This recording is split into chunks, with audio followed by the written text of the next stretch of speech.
न्याय कसा असावा? न्याय. हॅलो,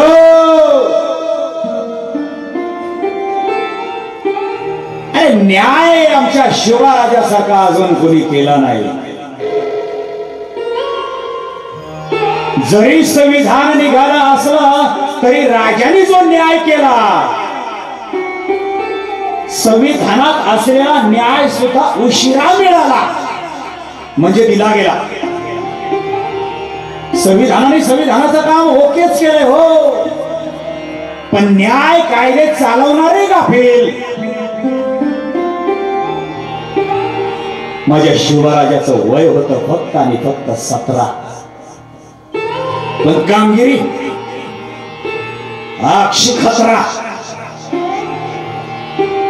राजे लाल महालात त्या पुनवडी गावाच्या पलीकडे म्हणजे पुणे गावाच्या पलीकडच्या अंगाला एक गाव आहे, ज्या गावाचं नाव आहे रांझा. रांझा गावामध्ये एक व्यक्ती होता, ज्या व्यक्तीचं नाव होतं बाबाजी बिन भिकाजी गुजर कंसात पाटील. पाटील ही त्याला दिलेली पदवी बर का. पदवी होत्या पहिल्या देशमुख, कुलकर्णी, पाटील. आज आपल्या तुमच्या आमच्या वोटिंगच्या जोरावर जसे गावाचे सरपंच निवडून देतो, आमदार खासदार निवडून देतो ना, तसे आमच्या राजांच्या काळामध्ये राजा महाराजा एका गावातल्या मुखियाला निवडायचे, प्रमुख त्यांच्यावरती केंद्रबिंदू म्हणून लक्ष ठेवायला. मुखिया तसा हा मुखिया होता, त्याचं नाव होतं बाबाजी बिन भिकाजी गुजर पाटील. हा गुजर विचार केला तर, अभ्यास केला तर जातीचा हा ब्राह्मणवर का. वय वर्ष 45 वर्षाचा मर्दगडी.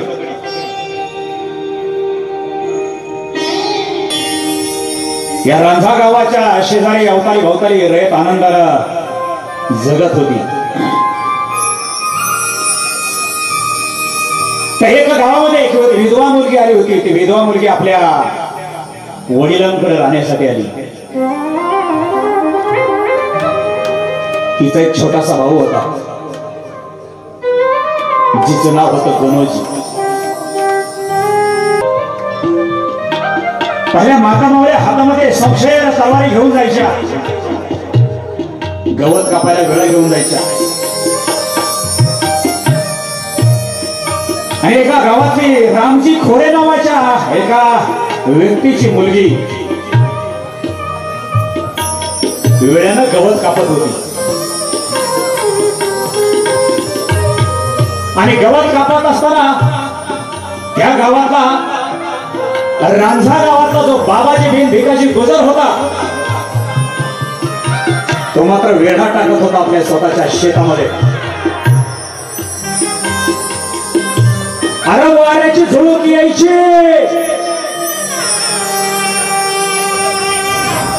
आणि कडधान्यावरती ज्वारी बाजरीच्या कणसावरती आदळायची आणि कणसाचा सुद्धा आवाज यायचा, खळखळ खळखळ खळखळ. बाबाजीराव तसा विषयाला पेळ मारायचा आणि स्वतःच्या शेतीवाडीकडे पाहत बोलायचा, अरे वा काय कळ धान्याला गोडलं म्हणायचं म्हणजे आपलं. तर शेजारच्या शेतावरती बांधावरती गवत कापत असलेली एक मुलगी त्याच्या नजरेला दिसली. अरे आता कोण म्हणायचं हे पाखरो, कोणी आम्हाला बघत नाही ना, एकटीच आहे का काय. बाबाजीराव तिच्या पाठीमागून दबक्या पावलानं गेला आणि पाठीमागून कोणीतरी आल्याची चाहूल तिला लागली. पाठीमागून वर पाण्याचा क्षण आणि बाबाजीरावाला तिचा बदल धरण्याचा वर बदल धरला आणि तसा बाबाजीराव वाटला.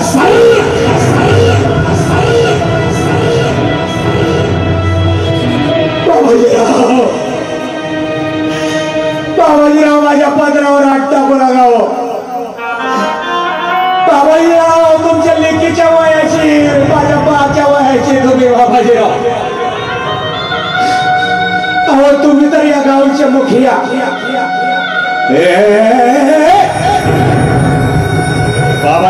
बाईचा काही क्षणासाठी पदर सोडला आणि बाबाजीराव तिच्या बरोबर बोलू लागला.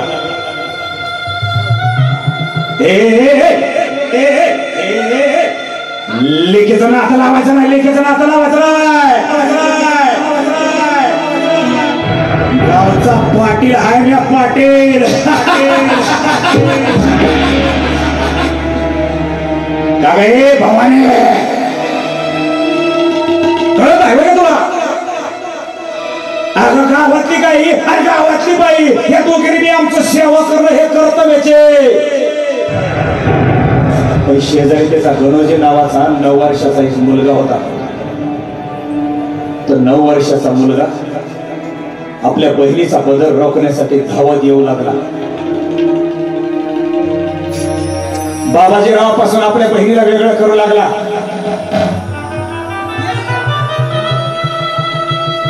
धावत धावत आपल्या बहिणीला वेगळं करण्यासाठी आला आणि बाबाजीरावाला आपल्या बहिणीपासून वेगळं करू लागला. बाबाजीरावाला तसे 5 बोटं एकत्र केली आणि सरळ सरळ त्यांची मुलं लेकराच्या थोबडावर मारली. लेकरू खाली कोसळला, बेशुद्ध पडला. रक्ताची चळी लागली, गणोजीच्या तोंडातून बाहेर पडली. आणि भर दिवसाला या बाबाजीरावानं या माय मौलीच्या पत्रावरती हात टाकला, बदाबल केला आणि बाबाजीराव निशेला पेळ मारत डवलात माघारी गावात निघून गेला. अरे भिजलेल्या पाखराला जसा थरथर कापावं तसा त्या देह त्या मुलीचा कापत होता. हात जोडत होती, पांडुरंगाला विनवण्या करत होती. पांडुरंगा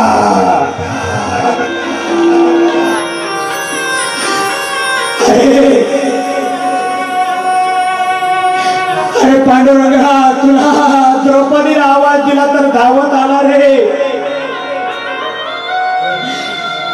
हे द्वारकेच्या राणा, हे पंढरीच्या पांडुरंगा, अरे कृष्णाला आवाज दिला तर द्रौपदीच्या रक्षणासाठी तू धावत आला रे. माझ्या रक्षणासाठी का नाही आला रे विठ्ठला तू? का कोठे गुंतलासी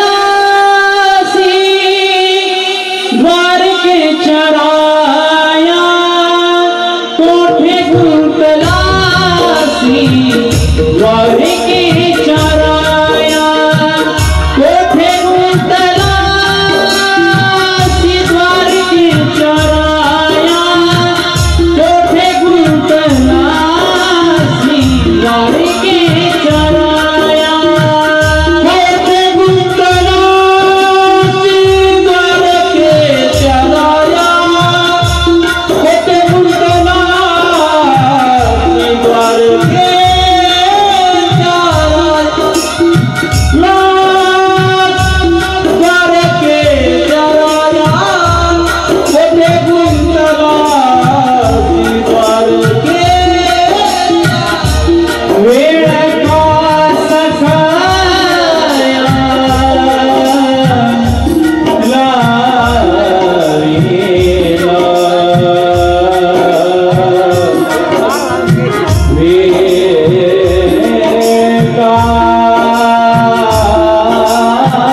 परीक्षाला लेकरांना नजर टाकली. आवाज क्लिअर करा. आवाज मोकळा आवाज द्या. पाहतो तो विहिरीच्या काठावर त्याची बहीण उभा राहिली होती. बहिणीने भावाला पाहिलं, भावाला बहिणीला पाहिलं आणि बहिणीच्या मस्तकावर विचार गेला, माझा भाऊ माझ्याजवळ येईल, मला जन्मावर मला विहिरीत उडी टाकायच्या अगोदर माझा भाऊ मला वाचवेल. पण जगायचं कशासाठी? अरे माझा बाप रस्त्याला चालला तर चालला, बाप माझ्या लेकीच्या अभिमानाला छाती टाकून चालत होता. आज हा समाज माझ्या पारकडे काय नजरेनं बघाल. गुरुजीला आपल्या बहिणीला विहिरीच्या काठावर पाहिलं आणि अर्थ किंकाळी कोणी नाही नाही नाही काय उडी टाकायची नाही. काही तुला माझी शपथ आहे, माझी शपथ.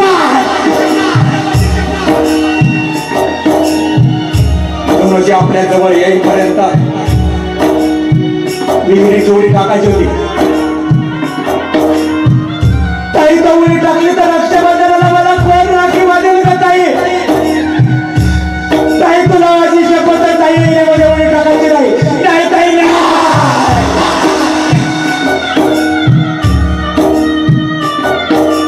भाऊ आपल्या जवळ येईपर्यंत मुलीने तेव्हाच आपला देह घेतला आणि विहिरीमध्ये झोकवला.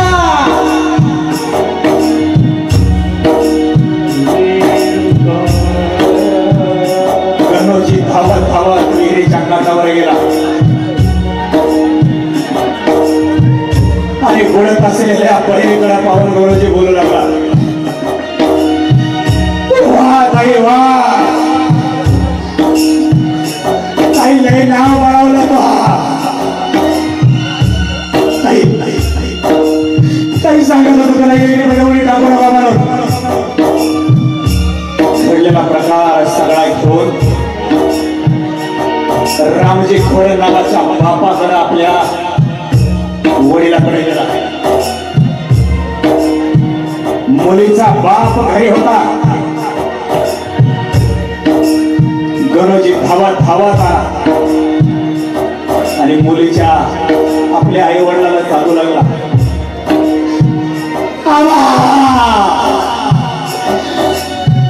गावच्या बायकाने आपल्या बहिणीला मारलं, आपल्या बहिणीला संपवलं.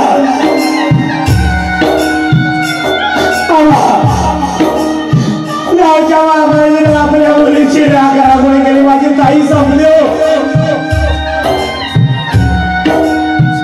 समजा गाव विहिरीच्या काठावर गोळा झाला.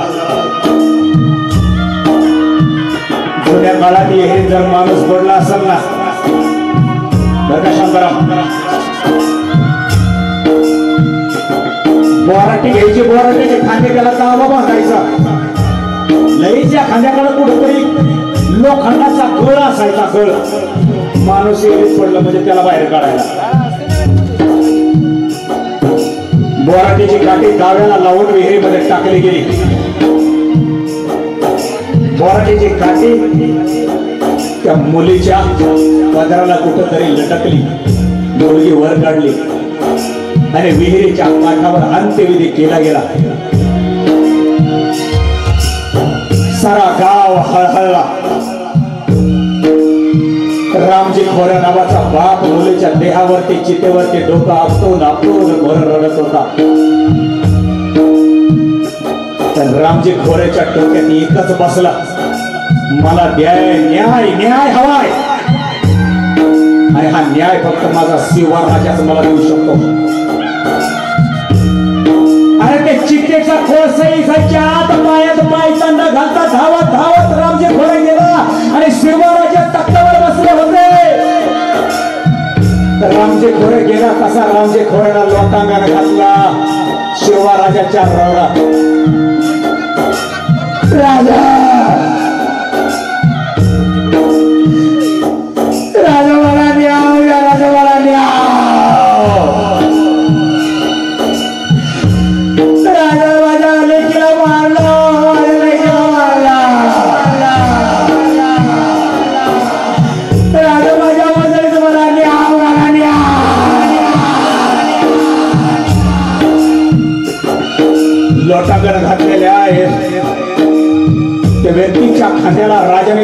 राजा उभा राहिले. राजाने त्याला विचारलं. राजाने त्याचे डोळे पुसले आपल्या हाताने आणि राजा त्याला बोलू लागले, तुम्ही कोण गावचे, कोण गावचे? तसा रामजी बोलू लागला,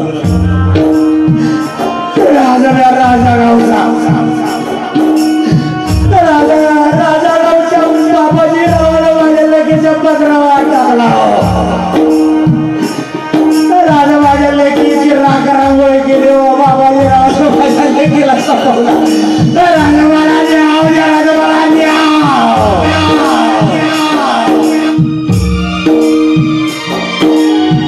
राजाला आपल्या बापाला गळ्यातली दिलेली कवड्याचे माळ मुठीमध्ये धरले आणि राजा पुटपुटले, जगदम जगदम जगदम जगदम. विलंब न लावता राजापासून 7-8 फुटाच्या अंतरावर यशाचे कंक नावाचा सैनिक हजर होता. तर राजाने यशाचे कंकाकडे पाहिलं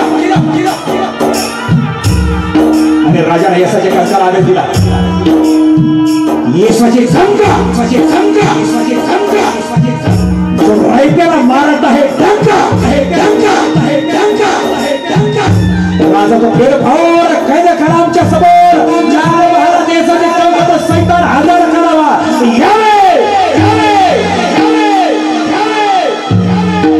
येसाचे कंक कमरेपासून लवले आणि राजांना मुजरा केला आणि राजाला एकच आवाज दिला, जिराजा जिराजा जिराजा जिराजा. यसाजी रावाला विलंब न लावता खोटीला अडकवलेला दावा घेतला. आपल्या खांद्याला अडकवला आणि येसाजीराव घोड्यावरती विराजमान झाला. येसाजीने घोड्याला टाच मारली, त्याला टाच मारली, घोड्याला टाच मारली, घोड्याला टाच मारली.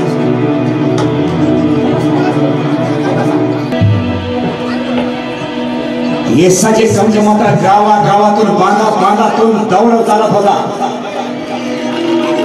घोड्याच्या टापांचा आवाज आणि घोडा किंकाळ्याचा आवाज मात्र खऱ्या खरोखर म्हणून किंकाळत होता.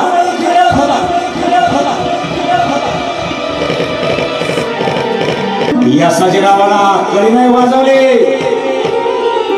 या साजेरावाला घोड्याच्या लगाम खेचलेले घोड्यांच्या टापांचा आवाज सरळ दरवाजावर तसा दरवाजा उघडला.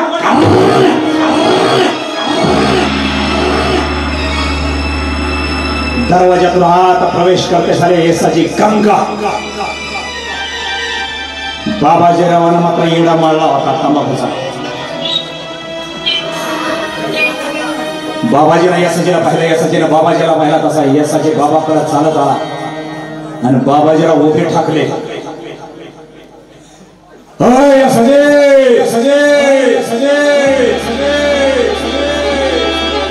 काही येडा का खोल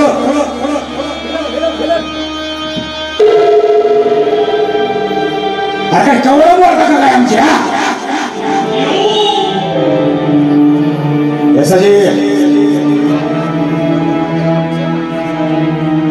यसाजी आमच्या दारात तुम्ही असं पेश न व्हावा. नम्रतेने यसाजीराव बोलून गेले, बाबाजीराव आपणास लाल महालामध्ये शिवबा राजा यांनी बोलावले.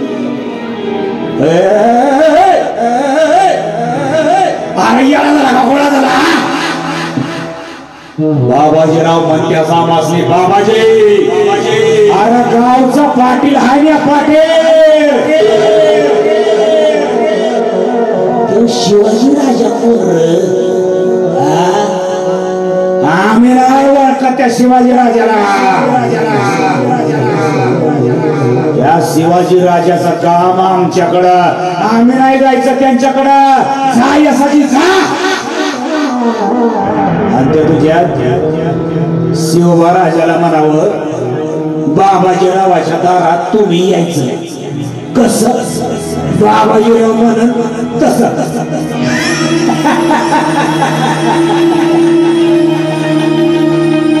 पण या सजीराव तुम्ही आलात, आता तुम्ही आमचा पाहुणा, तुमचा पाहुणचार केला पाहिजे.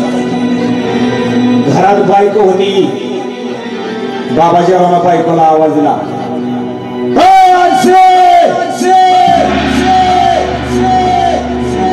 सुरी लागला बाबाजी गरम दूध काय या सगळं केसा टाकू दूध घ्या काय बाबाजीराव आम्हाला तुमचे दूधही नको आहे की आम्हाला तुमचा पाहुणचारही नको आहे काय सांगा म्हणजे मला आमच्याकडे काहीच बघ मग चायला तुम्ही आमच्या कच्च्या पाहुणचार सोय करता नाही आमचा काय ऐकता जा पण आमचं एवढं एक सांगा बरं का तुमच्या शिवाजी राजा तुमच्या त्या शिवाजी राजाला म्हणावा तुमचं काम आमच्याकडे राजवाड्यावर यावं निघा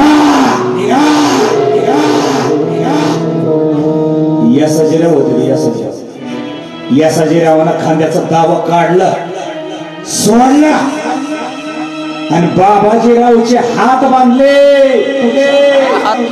पाय बांधले मुसक्या या बाबाजीरावाच्या या सजिरावाला आणि घोड्यावर सरळ या सजिरावानं पालथ टाकलं या सजिरावानं बाबाजीरावाला पालथ टाकलं पालथ घोड्यावर टाकी पालथ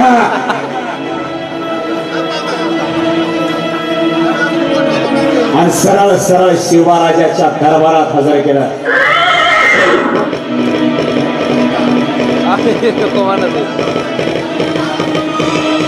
सरळ लाल महाराज या सजिराव बाबाजीरावाला घेऊन आला राजे तख्तावर विराजमान झाले होते हातपाय बांधलेला यशाजी राजांच्या मुळे हजर केला गेला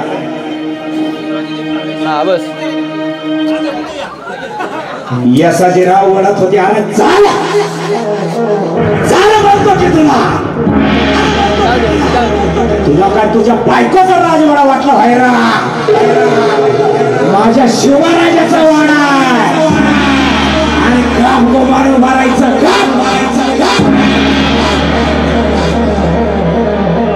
राजांच्या मोर हजर केलं शिवराजांच्या मोर आणि यशाजी राजांना बोलू लागलं राजा हा घ्या बाबाचे भिकाचे गुजार पाटील याला आदिल शहागिरी माझला हरमखोर त्याला घ्या आणि यशाचे 4 पावलं पाठीमागे उभा राहिला आपल्या रांगेत राजाला कवड्याची माळ मुठीमध्ये धरली आणि राजा पुटपुटले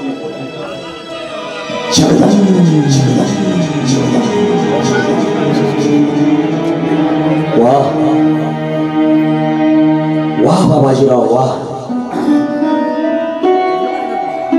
बाबाजीराव बाबाजीराव खरं तर या ब्रह्मांडामध्ये या पृथ्वी तलावरती या भारतवर्षामध्ये शत्रूची जरी माय मावली आली तरी तिला आम्ही बाई जगदंबा मातेप्रमाणे पोचतो या ब्रह्मांडामध्ये स्त्री शक्ती जन्माला आलेली म्हणजे आमच्यासाठी साक्षात जगदंबा मात्याच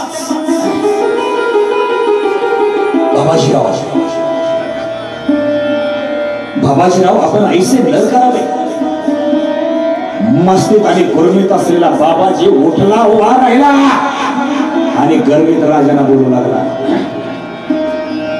मिशीला खिळ मारली बाबाजीरावांना आणि राजांना बोलू लागला शिवाजी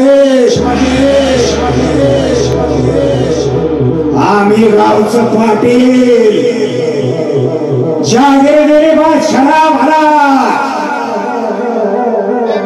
तुला न कोणी केलं राजा शिवाजी काय तुम्हाला दरारा चालवायचा सध्या तुमचा तुम्ही चालवायचा आमच्यावर नाही काय रे शिवाजी तुझं वय काय अजून मी स्मृती फुटलं नाही तुला तुझ्या नाकाच्या खाली वाटावर वरीस लय झालं तर 17-18 संतुकलं आम्ही वडीलधारी माणसं अरे काय वडीलधारी माणसं तुला कळतात का नाही शिवाजी राजांची तळपायची आत मस्तकात गेली आणि राजे बोट करून पाटलाकडे बोलून पाहू लागले बोलू लागले वाह बाबाजीराव वा, खरे आहे तुमचे म्हणणे बाबाजीराव. खरे तर आम्हास आपल्यासारखे 40-45 वर्षाचे वडीलधारे व्यक्तिमत्व आम्हास कळायला हवेच. काय करणार बाबाजीराव? बाबाजीराव, तुमच्यासारख्या वडीलधाऱ्या माणसाला जर लेकी बाळी कळत असतील तर आम्हास देखील तुमच्यासारख्या वडीलधाऱ्या माणसा समजून घ्यायचे आहे. बाबाजीराव, आमचे जगद्गुरु तुकोबाराय बोलून गेले. आमचे तुकाराम महाराज म्हणाले,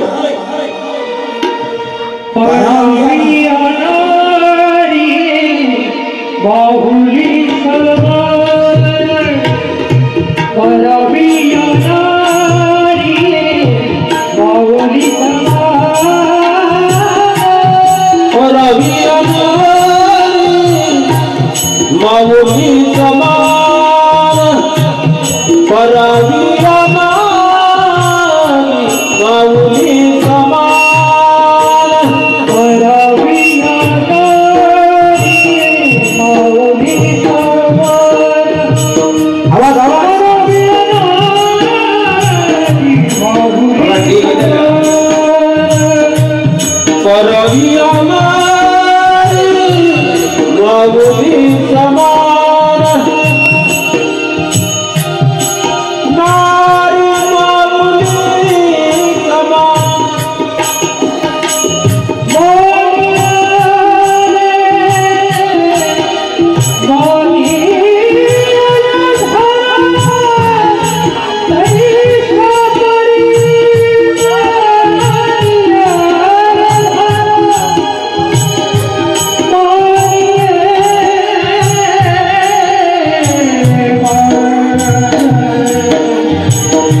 बाहुली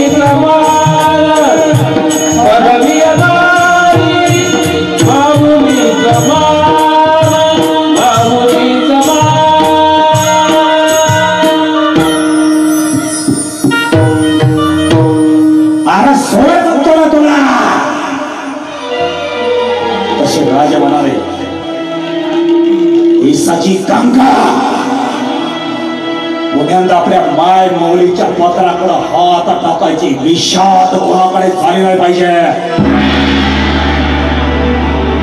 पुण्यांदा जर एखाद्याचा जर आपल्या माय मौलीच्या पत्रावर जर हात झेलला ईसाची गंगा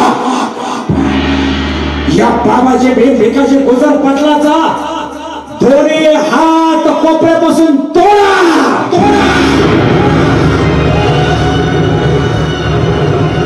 माय माऊलीच्या देहाकडे या हरामखोराची पावलं झेपावली त्याचे दोन्ही पाय गुडघ्यापासून तोडा.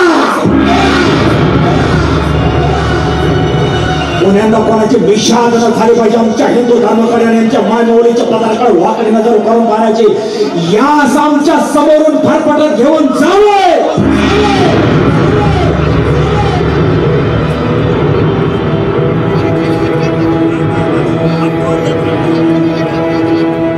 राजे माझे वय वर्ष 17 वर्षाचे होते. अरे माझे 17 वर्षाचे शिवाजी राजे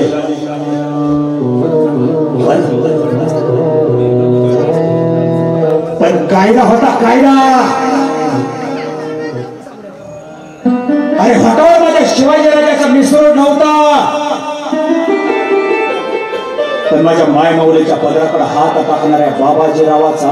अरे हिंदू धर्मातलाच ना बाबाजी. विजापूरच्या आदिलशहाच्याला चाकरी दिले, त्याला जहागिरी दिले.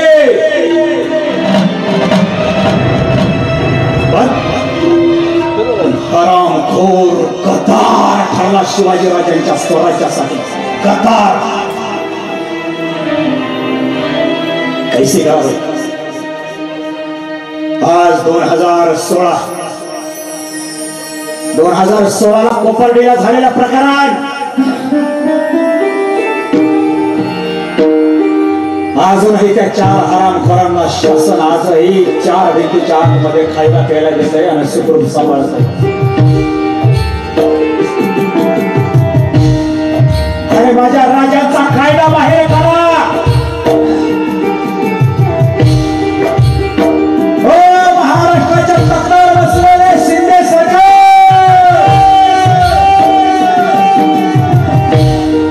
अरे माझ्या छत्रपती शिवाजीराजांचा चौरंग नावाचा कायदा बाहेर काढा. बाहेर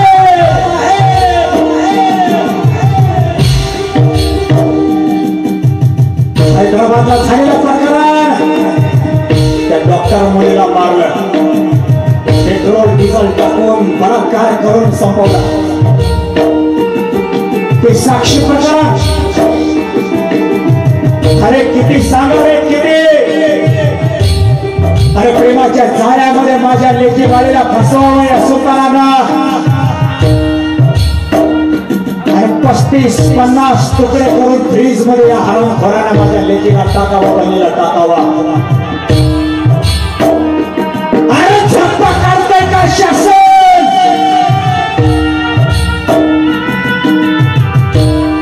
आज खरं तर शासनाला माझ्या छत्रपती शिवाजीराजाचा चौरंग नावाचा कायदा बाहेर काढावा. बाहेर बाबाजीरावाचा चौरंग केला, त्याच्या धाकट्या भावाला राजाने पाटीलकी दिली. तर येसाच्या कामकाला सांगितलं या बाबाजीरावाला,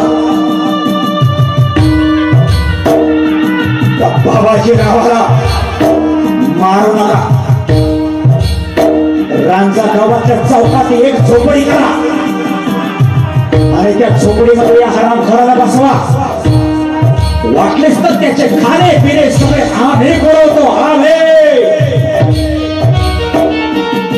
जाणाऱ्या येणाऱ्या प्रत्येकास सांगावे या हरामखोराच्या तोंडावर थुंकल्याशिवाय माघारी पुढे जाता कामा नये. हा हरामखोर नीट जगलाही नाही पाहिजे आणि नीट मेलाही नाही पाहिजे. जावे जावे.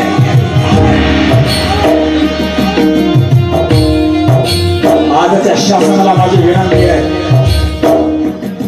अरे माझ्या 17 वर्षाच्या शिवाजी राजांना तसा बाबाजीरावाचा चौरंग केला ना. अरे माझ्या मायबोलीच्या पत्राला हात टाकणारा तो मुसलमान असेल, नाहीतर हिंदू धर्मातला असेल, नाहीतर त्या मौलीच्या भोवतीतला कुणी असेल. कॅमेरे लावा, कॅमेऱ्याच्या हरामखोरावरती आणि सगळ्या चॅनलवर त्याचा चौरंग केलेला दाखवा. ज्याला बलात्कार केला, ज्याला बदामार केला, अरे त्याचा सरळ सरळ करवतीला तलवारीला हातपाय तोडावेत आणि कॅमेऱ्यावरती आणि भारत वर्षात चॅनलवर दाखवू दे आणि कळू दे माझ्या भारत